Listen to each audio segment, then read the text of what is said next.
नमस्कार साथियों, मैं धर्मेंद्र रघुवंशी आप सभी का बहुत बहुत स्वागत करता हूं। साथियों, आज की इस वीडियो में मैं आप लोगों के बीच में उपस्थित हूं शिक्षक साथियों के कुछ नए सवालों के साथ। जी हाँ साथियों, सबसे पहले मैं यहां पर आप सभी शिक्षक साथियों को एक गुड न्यूज़ देना चाहता हूं। साथियों, जैसा कि आप सभी को मालूम ही है, काफ़ी लंबे समय से शिक्षक साथियों का जो क्रमोन्नति का जो मैटर है वह बहुत लंबे समय से उलझा हुआ है और उसको लेकर एक सकारात्मक खबर निकलकर सामने आ रही है।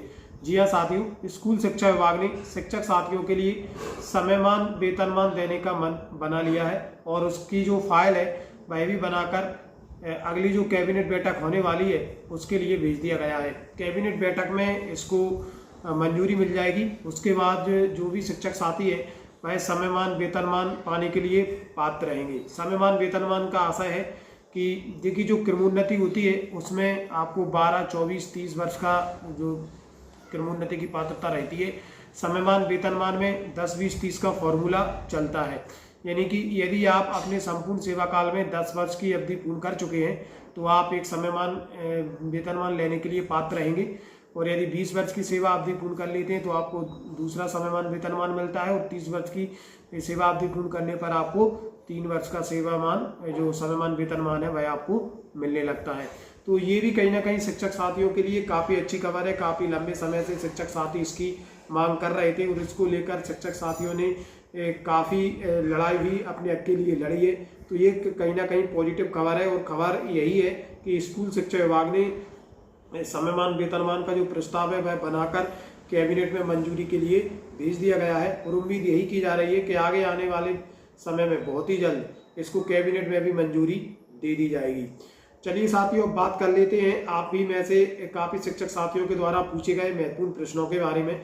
साथियों, जैसा कि आप सभी को मालूम है, वर्तमान में सीएम राय स्कूलों में पूर्व से पदस्थ शिक्षकों की काउंसलिंग जारी है। ऐसे में बहुत सारे शिक्षक साथियों ने ये सवाल ये पूछे हैं, या कई शिक्षक साथी इस तरीके के कंफ्यूजन में है। ये एक सवाल मैंने कॉमन देखा है, बहुत सारे शिक्षक साथियों ने काउंसलिंग में हिस्सा नहीं लिया है। भाई ये मानकर चल रहे हैं कि हमारे पद का शिक्षक अभी संबंधित सीएम राइज स्कूल पर पदस्थ नहीं है। तो ऐसे में जब तक हम जिस सब्जेक्ट से हैं उस सब्जेक्ट का शिक्षक हमारे सीएम राइज स्कूल पर नहीं आ जाता, तब तक हमको काउंसलिंग में हिस्सा नहीं लेना है। तो मैं यहाँ पर आपको स्पष्ट कर दूं, ऐसा बिल्कुल भी नहीं है। आपको हर हाल में काउंसलिंग में हिस्सा लेना है, चाहे आपके सब्जेक्ट का टीचर संबंधित सीएम राइज विद्यालय पर उपस्थित हो या ना हो। देखिए, यदि आप काउंसलिंग में हिस्सा नहीं लेते हैं तो आपको आपके जिले के अंदर ही आपकी बगैर मर्जी की किसी भी संस्था पर भेजा जा सकता है। काउंसलिंग में हिस्सा लेने का फायदा ये है कि आप अपने हिसाब से प्रथम जो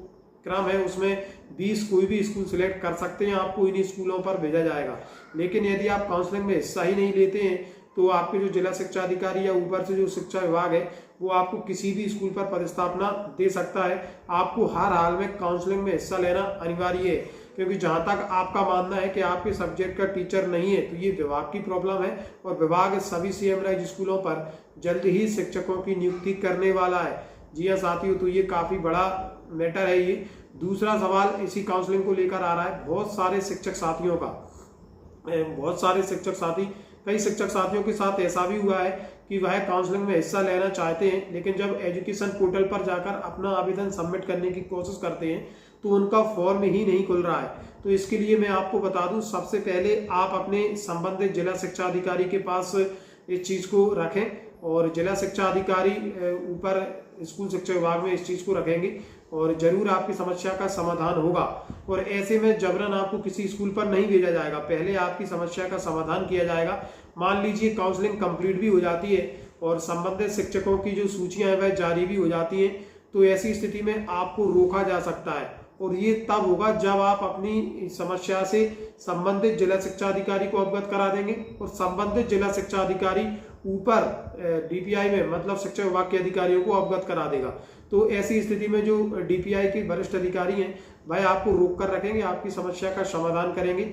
उसके बाद में आपसे चॉइस ली जाएगी और उन्हीं चॉइसों के आधार पर आपका जो आपकी जो पदस्थापना है वह जिले के अंदर किसी अन्य स्कूल पर की जाएगी। तो ऐसे शिक्षक साथी बिल्कुल भी चिंतित ना हो कि उनका फॉर्म नहीं खुल रहा है तो उनको जबरन किसी स्कूल में भेज दिया जाएगा, ऐसा बिल्कुल भी नहीं है। आप अपनी समस्या से पहले जिला शिक्षा अधिकारी को अवगत कराएं और उनसे कहें कि वो ये जानकारी ऊपर भेजें, तो इस तरीके से आपकी समस्या का समाधान हो जाएगा। वरिष्ठता सूचियों को लेकर भी शिक्षक साथियों के मन में काफ़ी ज़्यादा कन्फ्यूजन है। बहुत सारे शिक्षक साथियों की वरिष्ठता सूची में मान लीजिए त्रुटि है तो वह संशोधन के लिए काफ़ी ज़्यादा असमंजस में है, किस तरीके से हम अपनी जो वरिष्ठता सूची उसमें संशोधन करा सकते हैं। तो इसके लिए मैं पहले ही बता चुका हूं कि आप, मेरे हिसाब से सबसे ज़्यादा बेहतर होगा आप अपने संबंधित जिला शिक्षा अधिकारी या जिला स्तर पर ही इस समस्या को रखें और आपकी वरिष्ठता सूची में जो भी त्रुटि हैं उनको सुधार आप करवा सकते हैं। शिक्षक साथी चाहें तो स्वयं खुद भी अपनी लॉगिन से इनमें सुधार कर सकते हैं, लेकिन 1-2 दिन से एजुकेशन पोर्टल पर जो पोर्टल है वह सही तरीके से वर्क नहीं कर रहा है और कुछ ऑप्शन उसमें शो ही नहीं हो रहे हैं। तो आप इसके लिए कुछ समय के लिए इंतजार भी कर सकते हैं। बाकी का आप अपने DDU या जिला स्तर पर जाकर भी, यदि आपकी वरिष्ठता सूची में आपको कोई अंतर दिख रहा है, आपकी मान लीजिए डेट ऑफ बर्थ में कोई अंतर है, प्रथम नियुक्ति दिनांक में कोई अंतर है, तो इस तरीके की जो समस्याएं यदि आपको दिखती हैं तो आप DDU के माध्यम से या जिला शिक्षा अधिकारी के माध्यम से आप इन समस्याओं का त्वरित निराकरण भी करवा सकते हैं। इनमें आपको बिल्कुल भी टेंशन लेने की ज़रूरत नहीं है। तो शिक्षक साथियों, ये थी आज की महत्वपूर्ण जानकारी जो कि शिक्षक साथियों के द्वारा पूछे जा रहे कुछ महत्वपूर्ण प्रश्नों को मैंने इस वीडियो में रखा। कैसी लगी जानकारी कमेंट बॉक्स में अपनी प्रतिक्रिया अवश्य दें और ऐसी जानकारियाँ समय समय पर आप लोगों तक पहुँचती रहें, इसके लिए आप हमारे चैनल को सब्सक्राइब जरूर कर लें। बहुत बहुत धन्यवाद मित्रों।